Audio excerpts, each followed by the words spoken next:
Hi everyone, बहुत बहुत स्वागत है आप लोगों का मेरे चैनल पे। तो आज जो मैं टॉपिक लेकर के आई हूँ, आज मैं आप लोगों को ये बताने वाली हूँ कि ट्विन फ्लेम के लाइफ में कौन से स्ट्रगल्स होते हैं और क्यों ट्विन फ्लेम्स के लाइफ में इतने ज़्यादा स्ट्रगल्स होते हैं। ठीक है। तो जैसे अगर मैं बचपन की ही बात करूँ ना, तो उनके लाइफ में बचपन से ही स्ट्रगल होते हैं बहुत ज़्यादा। या तो फैमिली का सपोर्ट नहीं मिलेगा, या तो फिर वो अकेले रहेंगे और एक अधूरा सा जीवन लगेगा। मतलब उनको हर टाइम ये लगता रहेगा कि उनकी ज़िंदगी ना बहुत अधूरी है और वो अपनी दुनिया ढूंढते रहेंगे। देखो, द वर्ल्ड का भी कार्ड आया हुआ है। तो ना वो अपनी पूरी दुनिया ढूंढते रहेंगे, बोलेंगे कि इस पूरी दुनिया में मैं क्या अकेला हूँ क्या, जो मुझे अजीब सी फीलिंग आ रही है। मैं बाहर निकलता हूँ तो लोग अजीब तरीके से मेरे को देखते हैं। No attention, nothing. लगता ही नहीं है कि मैं इस दुनिया से हूँ, लगता ही नहीं है कि मैं इस प्लानट से हूँ। लगता है कि कहीं और ही से मैं आया हुआ हूँ, कहीं और से मैं आई हुई हूँ। इस तरीके से ना उनको शुरू से ऐसी फीलिंग्स रहती है। ठीक है। तो वो इस चीज़ को भी पहले तो समझ नहीं पाते हैं। ठीक है। और दूसरी चीज़ ये है कि वो स्पिरिचुअल बहुत होते हैं। एस ऑफ सोर्ड्स का कार्ड आया हुआ है। ठीक है। एस ऑफ सोर्ड्स का कार्ड आया हुआ है यहाँ पे। ठीक है। तो यहाँ पे ये सोचते हैं ना कि यार क्या सबसे अलग मैं ही हूँ, मेरी कोई बात ही नहीं समझता है यहाँ पे। तो उनको यहाँ पे बस ये लगता है ना कि ये पूरी दुनिया तो बस उनके अगेंस्ट है, किसी को सुनना है ही नहीं, सबसे अपनी बातें कह कह करके थक जाते हैं। पर यहाँ पे ना कोई उनको उस तरीके से, उस सीरियस वे में उनको कोई लेता ही नहीं है। और जहाँ तक स्पिरिचुअलिटी की बात करें, बचपन से ये बहुत ज़्यादा स्पिरिचुअल होते हैं, बहुत ज़्यादा ढूंढते रहते हैं, जैसे अपने ही आप को ढूंढ रहे हैं। अपने उनको हमेशा से एक अधूरापन सा लगेगा, जैसे लगता है कि वो इनकम्प्लीट है। वो किसको ढूंढ रहे हैं उनको समझ में भी नहीं आएगा। देखो, मैंने स्पिरिचुअलिटी की बात की थी ना, वो बहुत ज़्यादा स्पिरिचुअल होते हैं। ठीक है। शुरू से ही वो एक मजिशियन का रोल अपने लाइफ में निभाते हैं, जहाँ पे ये रहता है कि वो अपनी लाइफ में वो सारी चीज़ें हासिल कर सकते हैं जो वो कभी चाहते हैं।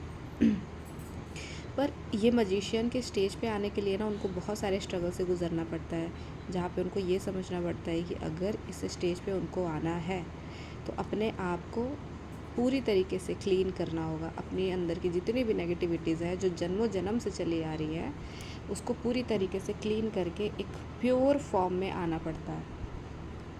जब भी वो प्योर फॉर्म में आ जाते हैं ना, तो फिर चीज़ें धीरे धीरे उनके सामने क्लियर होने लगती है। यूनिवर्स उनका बहुत सपोर्ट करते हैं, कहीं ना कहीं कुछ ना कुछ हमेशा सपोर्ट करेंगे, दिखाते रहेंगे। किसी मुश्किल में फंस जाएंगे, सडन निकल जाएंगे, उनको समझ ही नहीं आएगा कि भाई हुआ क्या ये सडन।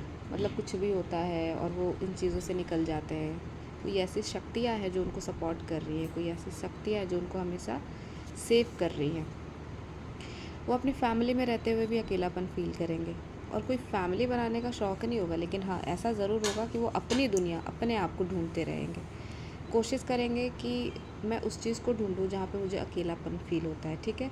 और ऐसा भी है ना कि इन लोगों के बॉडी पे या फिर फेस पे कुछ अजीब से साइंस होते हैं, कुछ अजीब से निशान होंगे, जो वो हमेशा बोलेंगे कि भाई ये क्या है, मेरे फेस पे ऐसे निशान क्यों है, या फिर मेरे बॉडी पे ऐसे निशान क्यों है, इस साइड पे मेरे तिल क्यों है, ये गलत साइड पे क्यों है, ये इस साइड पे क्यों है। कुछ इस तरीके की चीज़ें भी हमेशा इनके साथ लगी रहती है। ठीक है। उसके बाद ये क्या करता है ना, अपने आप को पूरा उस फॉर्म में लेकर के आते हैं जहाँ पे ये कंप्लीट एनर्जी बन जाए, जहाँ पे ये पूरी तरीके से उस एनर्जी में आ जाते हैं, जहाँ पे उनको सारी चीज़ें जो उन्होंने कभी लाइफ में सोची होती है वो मिलती है। पर उससे पहले क्या होता है, डिस्ट्रक्शन का एज आता है। डिस्ट्रक्शन में क्या होता है, उनसे वो सारी चीज़ें छीन ली जाती है। डिवाइन इंटरवेंशन होता है, डिवाइन के साइड से उनके लाइफ में इतने इंटरवेंशन होते हैं, इतने इंटरवेंशन होते हैं, वो थक जाते हैं। जब वो थक जाते हैं तो कहते हैं कि ठीक है, अब मैं सरेंडर कर रहा हूँ।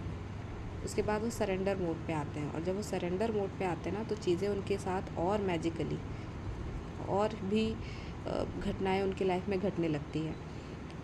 रिलेशनशिप होंगे, बहुत शॉर्ट टर्म होंगे, आएंगे जाएंगे, आएंगे जाएंगे, कर्मा रिलीज़ होंगे। उनको समझ नहीं आएगा कि उनके लाइफ में कौन है, कौन जो लॉन्ग टर्म टिकेगा। किसी के साथ भी होते हुए वो अपने आप को अकेला फील करेंगे, जैसे उस पूरी दुनिया में कोई है ही नहीं जो इनके लिए बना है। लेकिन हाँ, एक फीलिंग ज़रूर रहेगी कि ठीक है, देयर इज़ समवन जो उनके लिए बना हुआ है, पर फिर भी वो हमेशा एक अकेलापन फील करते रहेंगे। इनकी सर्च, इनका सब कुछ कब ख़त्म होता है मैं नेक्स्ट वीडियो में बताऊंगी। ठीक है। तो अभी के लिए thank you so much and bye bye everyone. Do like and subscribe and please share this video.